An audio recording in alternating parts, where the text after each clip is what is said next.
네, 여러분 안녕하세요. 뉴스입니다.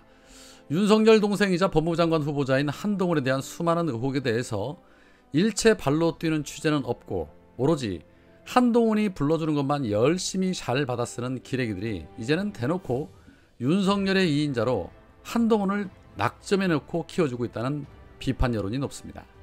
뿐만 아니라 한동훈 전화 한 통에 당 대표까지 나서서 여야가 합의한 입법안까지 손바닥 뒤집듯이 뒤집는 작금의 현실 앞에 그 심각성 이루 말할 수가 없습니다. 이미 윤석열의 독재는 출범도 되기 전에 시작이 됐고 그 역할을 한동훈이 앞장서고 있다고 볼 수 있습니다. 인사청문회에서 반드시 낙마를 시켜야 할 텐데요. 한동훈의 인사청문회는 5월 4일입니다. 자, 그런 가운데 어제 문재인 대통령이 대담 중에 한동훈이 검수완 박을 저지하겠다는 식의 표현을 쓴 것은 굉장히 부적절하다, 굉장히 위험한 표현이다 라고 비판을 했습니다. 그러자 앵커가 한동훈 후보자는 국민 피해를 막겠다는 명분을 얘기한다 라고 묻자 문 대통령은 편하게 국민을 들먹이면 안 된다. 국민을 얘기하려면 정말 많은 고민이 있어야 한다.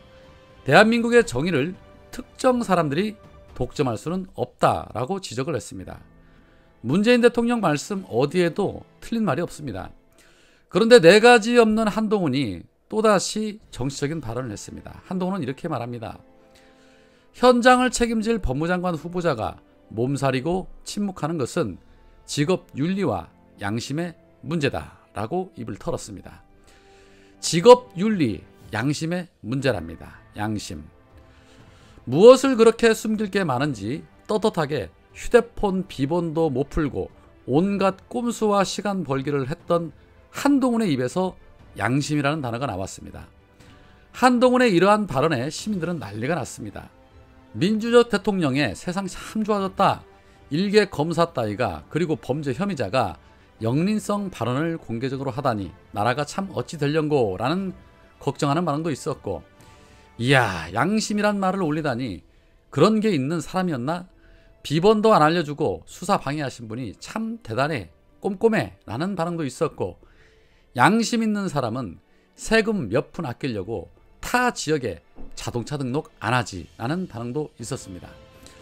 자, 위장 전입의 편법 증여에 돈 몇 푼 아끼려고 주민등록법 위반으로 의혹을 받고 있는 한동훈의 입에서 양심이란 말이 나오자 시민들의 반응은 대체로 그를 비판하고 있었습니다.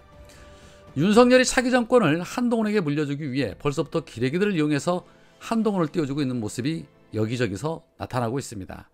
월간조선은 단독 한동훈 팬카페 보름 만에 카페 등급 3단계 급상승이라는 제목으로 띄워주고 있었습니다. 이런 게 단독입니까? 조선일보는 칼주름 한동훈 색색 블레이저, 메르컬 패션은 메시지다 라며 한동훈의 패션에서 그의 일처리가 깔끔할 거라는 식으로 추앙하는 보도를 하고 있었고, 앞서 머니투데이는 한동훈 안경 어디 거? 모델 포스 남다른 패션 또 화제라는 제목으로 띄워주고 있었습니다. 다만 굿모닝 충청만이 지난 17일에 한동훈 패션의 개거품문 언론 해외 토픽감이다 라며 이성을 잃은 언론들을 비판하는 보도를 냈습니다. 한동훈 키우기 앞으로 더해질 겁니다. 지금 분위기로 본다라면 차기 대선 후보로 나올 수 있다라고 판단이 됩니다. 윤석열과 김건희가 살아남기 위해서라도 그러한 수순을 밟게 될 겁니다.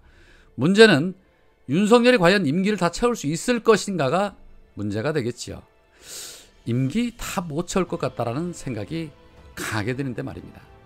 민주당이 곧 야당이 되는데 이제는 무조건 강한 공격만이 살 길이 될 것입니다. 오늘은 여기까지입니다. 고맙습니다.